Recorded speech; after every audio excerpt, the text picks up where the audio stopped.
जय श्री राधे कृष्णा। तो दोस्तों आप समझ ही गए होंगे आज मैं किन के बारे में बताने वाला हूँ, क्योंकि आपको पता है कि मैंने वादा करा था इस साल जब जब कोई बड़ा त्यौहार आएगा हमारे भगवानों का तो उनके बारे में ज़रूर बात होगी। आपको पता है बात हुई थी माता रानी के बारे में जब नवरात्रि आई थी, बात हुई थी हमारे भोलेनाथ जी के बारे में जब सावन आया, उससे पहले शिवरात्रि आई थी, हमारे हनुमान जी के बारे में बात हुई जब आपको पता है हनुमान जयंती आई थी, इसके सिवा राम जी के बारे में बात हुई थी जब राम मंदिर का आपको पता उद्घाटन हुआ, साथ ही साथ इसके सिवा भी बात की जाए तो लगातार हम अलग अलग भगवानों की बात कर रहे हैं। अब एक और ऐसे भगवान थे जिनका आपको पता है आज इतना बड़ा दिन है, आज है श्री कृष्ण जन्माष्टमी, यानी हमारे वासुदेव श्री कृष्ण जी की आज हम बात करेंगे।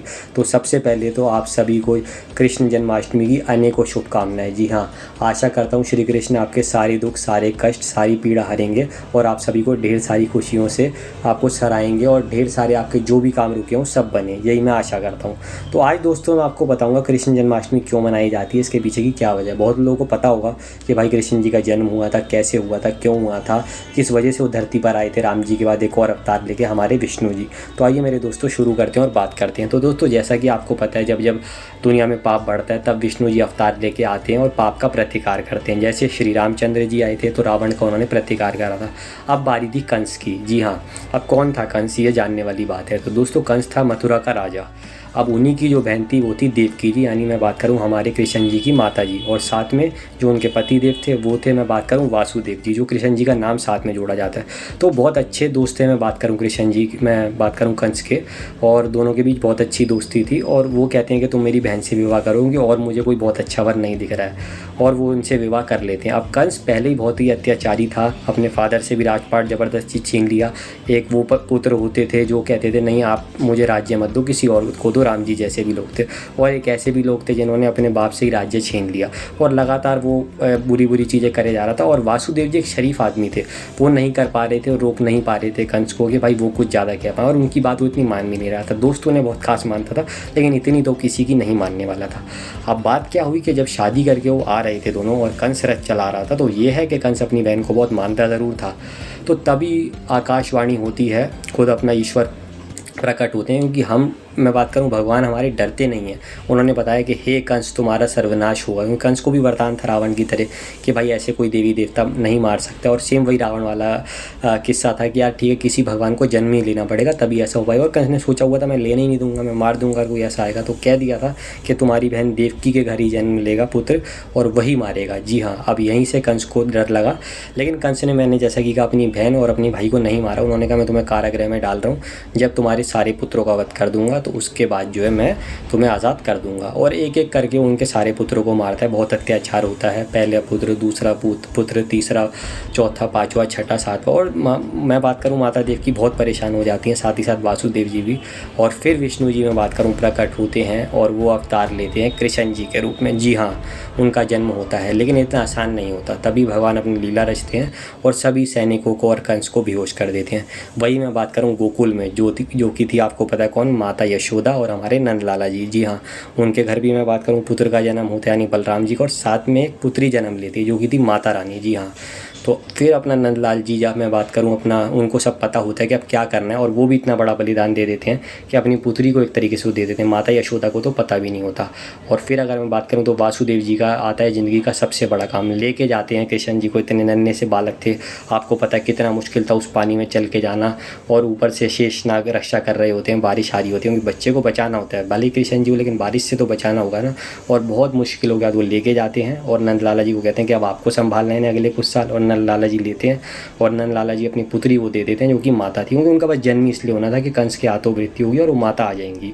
और फिर अपना वो वापस उन माता को ले जाते हैं जेल में, और कंस को अपना होश आ जाता है क्योंकि भगवान की लीला यहाँ से ख़त्म हो जाती है। फिर कंस आता है और उस पुत्री को भी मार देता है। तभी एक रोशनी प्रकट होती है और वो माता प्रकट होती है और कहती है हे कंस, ये तो बस हमारी लीला थी, जिसके हाथों तुम्हारी मृत्यु हुई उसने जन्म ले लिया, तो अब तैयार हो जाओ, रेडी हो जाओ। जी हाँ, और कंस बहुत ज़्यादा ही दुखी हो जाता है और वो कह देता है कि तुम दोनों ने मेरे साथ छल करा है, जबकि छल तो कंस ही कर रहा था कि अब मैं तुम्हें जो कभी ज़िंदगी में जेल से बाहर नहीं निकालूंगा। हाँ, मैं तुम्हें मारूंगा नहीं क्योंकि तुम मेरी, मैं बात करूँ, बहन हो और ये मेरे इतने अच्छे मित्र हैं, लेकिन मैं तुम्हें निकालूंगा नहीं। तो अब क्या बोले रावण, और उनके लिए भी एक तरफ तो अच्छे भी थे इस सेंस में कि देखो माता सीता के साथ रावण ने कुछ नहीं करा, लेकिन यार दूसरे की बीवी का हरण कर लेना क्या ये कोई अच्छा काम है? कोई भी अच्छा काम नहीं है।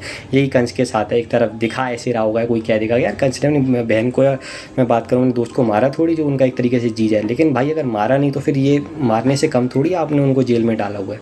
और फिर मैं वहाँ बात करूँ, लीला शुरू होती है कृष्ण जी की अपनी माता यशोदा के साथ। तो दोस्तों माता यशोदा जो थी वो कौशल्या का ही अगला मैं बात करूँ जन्म थी एक तरीके से, क्योंकि ये पहले भी निर्धारित था कि कौशल्या जी का उन्होंने जन्म लिया था, क्योंकि किसी जन्म में विष्णु जी ने ये वरदान दिया था कौशल्या जी का जो भी अपना जन्म था कि मैं आपके यहाँ जन्म लेता रहूँगा और आपके पास आता रहूँगा। तो पहले राम जी के रूप में जन्म लिया और इस बार भी बहुत अच्छे 14 साल उनके साथ बिताए। और इन 14 सालों में उन्होंने बहुत एंजॉय करा। सबसे पहले आई पूतना का वध करा, क्योंकि वो दूध पिलाने के बहाने मारना चाह रही थी। और अपना मैं बात करूँ तो जहर पी लिया था, ऐसा सुना कृष्ण जी ने, क्योंकि पूतना ने पिलाया था। और तब कौन आए, विष पीने वाले हमारे महादेव जी, क्योंकि महादेव जी का जिक्र ना हो रामायण महाभारत किसी में भी ऐसा तो हो ही नहीं सकता। तो वो विष पी लिया था और फिर माता पार्वती जी को हाथ रखना पड़ा था आगे, हाथ मैं बात करूँ गर्द उनके गले पे, क्योंकि वो विष इतना मतलब तगड़ा होता है कि भगवानों को भी वो असर कर सकता है। इसके बाद शक्टासुर और अलग अलग तरीके के राक्षस आते हैं और सबका वध कर देते हैं। कृष्ण जी खूब एंजॉय करते हैं अपने भाई बड़े बलराम जी के साथ, हमारे लक्ष्मण जी का अगला जन्म एक तरीके से शेषनाग का, और राधा रानी के साथ और सारे मित्रों के साथ। कालिया नाग को जाके मारते हैं, जान के बॉल फेंक देते हैं नदी में और वहाँ पे उसको भी मार। अरे भाई जिसकी रक्षा की शेषनाग है, क्या उसका कालिया नाग कुछ कर सकता था? नहीं। लेकिन ये सब तो लीलाएं उनकी थी। अब जब 14 साल के हो जाते हैं तो लीला रचते हैं कि जो ये माखन जाता था ना गोकुल से मथुरा, अब नहीं जाएगा। और कंस कहता है बेटा बहुत हो गया, मैंने बहुत राक्षस भेज दिए, बहुत हो गया, मैं छोड़ूंगा नहीं इसे। तो बुलावा भेजते हैं बलराम जी को और कृष्ण जी को कि तुम आओ यहाँ पे। वो आते हैं, वहाँ प्रतियोगिता में पार्ट लेते हैं और सारे राक्षसों का वध करते हैं जो भी थे। और फिर कंस खुद उतरता है और जब आके युद्ध होता है और वन साइडेड, जैसे हम कहते हैं रावण देखने में ऐसा लगा होता था मैं ये कर दूंगा वो, और यूँ चुटकियों में हरा दिया था राम जी ने, अगर आपको याद हो। बस मजाक की तो बात होती है। तो भाई ये तो भगवान तब भी इतनी लीला करने के बाद भी टाइम लेते नहीं, तो बस 1 मिनट में हरा दें। और बहुत आसानी से कंस को हरा दिया। और वहाँ कोई बूढ़ी औरत थी वो आशीर्वाद ले रही थी तो उसको जवान कर दिया। ऐसी कृष्ण जी की शक्तियाँ थी।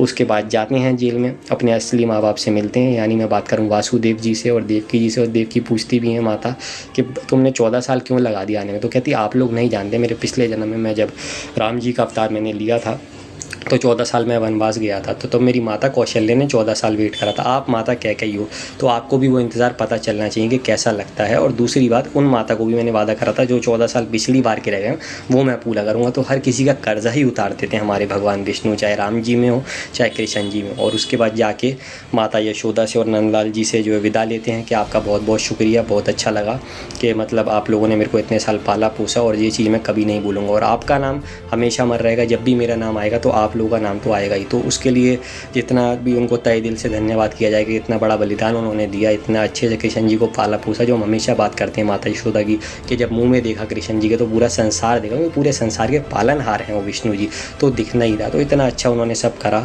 साथ ही साथ राधा रानी के साथ जो इतना अच्छा उनका जो है जीवन बचपन का बीता, इतनी अच्छी जो उनकी लीलाएँ थी, वो बहुत अच्छा देख के मज़ा आता है।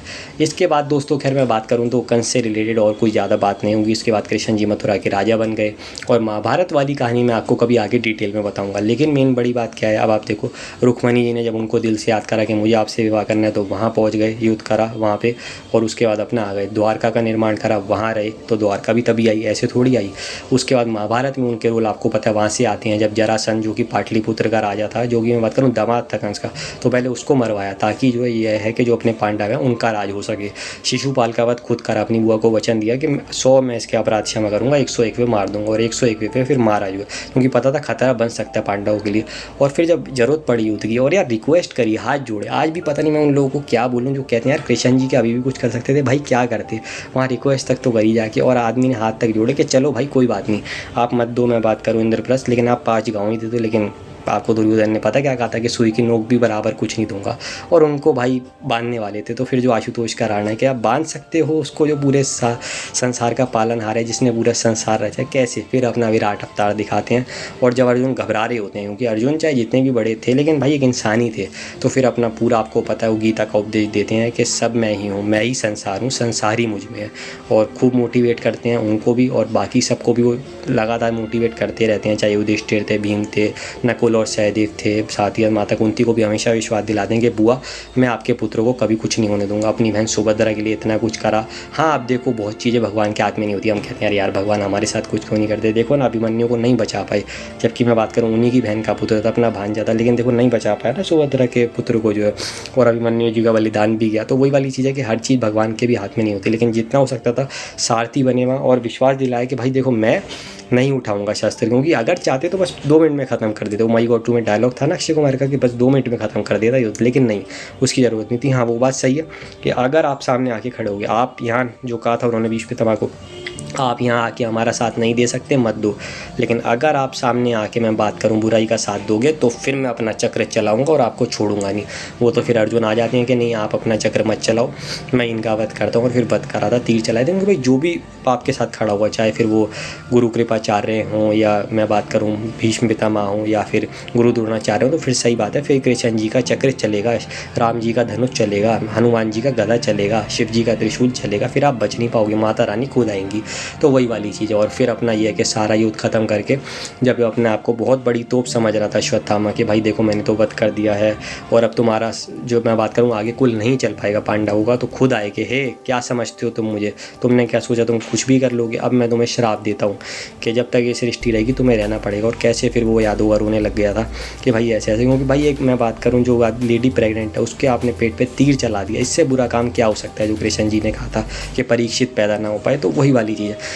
तो हमेशा ही बुराई के सामने चट्टान बन के खड़े हो कृष्ण जी। और जैसा कि मैंने कहा कि इतनी सारी लीलाएं करी, उसमें गोवर्धन पर्वत भी है कि जब सबको आश्रय दिया, जब इंद्रदेव रुष्ट हो गए थे कि भाई मेरी पूजा क्यों नहीं कर रहे, तो यूँ उसको बस उठा लिया था एक उंगली पे, और आज इसलिए गोवर्धन को इतना माना जाता है। तो बहुत सारी ऐसी उनकी लीलाएं बचपन की मैं बात करूँ, साथ ही साथ उसके बाद कंस का वध करना और फिर बड़े होकर जो भी करना, अश्वत्थ मैं बात करूँ, इसके सिवा सुदामा से जो इतनी अच्छी दोस्ती थी। हमने अर्जुन की बात तो करी, तो हमेशा ही एक दोस्त को बहुत अच्छे से ट्रीट करना, जबकि कृष्ण जी बहुत ही बड़े आदमी थे और सुदामा उतने बड़े आदमी नहीं थे। लेकिन ये एक दोस्ती की बात होती है जो राम जी ने भी विभीषण को कहा था कि दोस्ती जाति नहीं देखती है। जब राम जी अपने लिए तीर खा लेते हैं विभीषण के लिए, तो वही वाली चीज़ थी। तो विष्णु जी शिव जी का हमेशा ये मानना रहा है कि दोस्ती जाति नहीं देखती, और भी कोई रिलेशन जाति नहीं देखता। तो यही मैं समझाना चाह रहा हूँ। तो दोस्तों यही थी कृष्ण जी की बड़ी बड़ी ज़िंदगी की लीलाएँ। बाकी आप लोगों ने भी सीरियल्स देखे होंगे, जय श्री कृष्णा जिसमें बैनर्जी थे, महाभारत हमारे नीतीश भारद्वाज जी मेरे favourite on screen Lord Shri Krishna मेरे हिसाब से। बाकी सौरभ राज जैन जी ने भी बहुत अच्छा करा था महाभारत में, तो अगर आपने देखी हो तो बहुत अच्छी बात है। इसके सिवा वो कान्हा जी का सीरियल आता था लिटिल कृष्ण, आपको याद होगा, जो कार्टून नेटवर्क वगैरह पे आता था, काफ़ी अच्छा होता था, मज़ा आता था देख के, जिसमें वो आना था माखन चोर यही है माखन चोर। जी हाँ, क्योंकि माखन तो उनको इतना पसंदीदा, तो बहुत अच्छा लगता था देख के। तो बिल्कुल अगर आपने नहीं देखा हो तो देखिए, कृष्ण जी की कहानियों को समझिए, क्योंकि भाई best motivator in the world है हमारे लॉर्ड वासुदेव श्री कृष्ण जी। तो कृष्ण जी, मैं एक बार बात करूं तो फिर से प्रणाम करूंगा मैं सभी को, सबसे पहले माता देवकी को, साथ ही साथ मैं बात करूं वासुदेव जी को। इसके सिवा बात की जाए तो हमारी माता यशोदा को, नंदलाला जी को, राधा रानी को, रुक्मणी जी को, हमारे बलराम जी को, और भी आपके सभी मित्रों को, और जितने भी हैं, अर्जुन हैं, सुदामा हैं, आपके सभी जो आपके साथ जीवन में थे। और लास्ट में मृत्यु भी देखो कैसे हुई, तीर उनके लग गया था, और वो किसने मारा था, बाली ने। पिछले जन्म में राम जी ने बाली को भी ये वरदान दिया था कि जैसे मैंने तुम्हें जन्म में छिपके मारा, अगले जन्म में तुम्हारा भी ऐसी, मतलब मेरी मृत्यु ऐसी तुम्हारे हाथ होगी। तो भगवान देखो चाहते तो कुछ भी कर सकते हैं, लेकिन नहीं कहा कि जो जो हिसाब है वो मैं बराबर करके जाऊँगा। ऐसा ना लगे कि भाई हम कुछ अलग हैं, हम भी मतलब मैं बात करूँ उससे परे नहीं है। जो शिव जी भी कहते हैं हमारे लिए भी रूल्स वही हैं जो आप सबके लिए हैं, तो वही सब करके गए और लास्ट में फिर इस दुनिया से गए। लेकिन अब जब तक ये संसार रहेगा कृष्ण जी का नाम हमेशा ही अमर रहेगा, क्योंकि भाई आपको पता है जैसा कि मैंने कहा best motivator in the world हैं।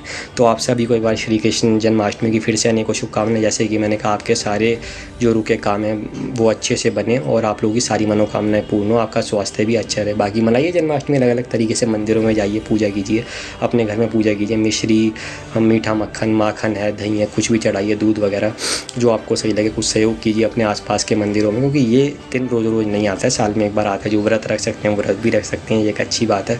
तो आशा करता हूँ आपको मेरी कहानी पसंद आई होगी। अगर पसंद आई हो तो वीडियो को प्लीज़ लाइक और शेयर करना मत भूलिएगा, चैनल को सब्सक्राइब करना भी मत भूलिएगा। मिलेंगे जल्दी एक और बहुत ही अच्छी वीडियो के साथ। जय श्री वासुदेव श्री कृष्ण, जय राधे कृष्ण। बोलो जय राधे कृष्ण, जय राधे कृष्ण, जय राधे कृष्ण।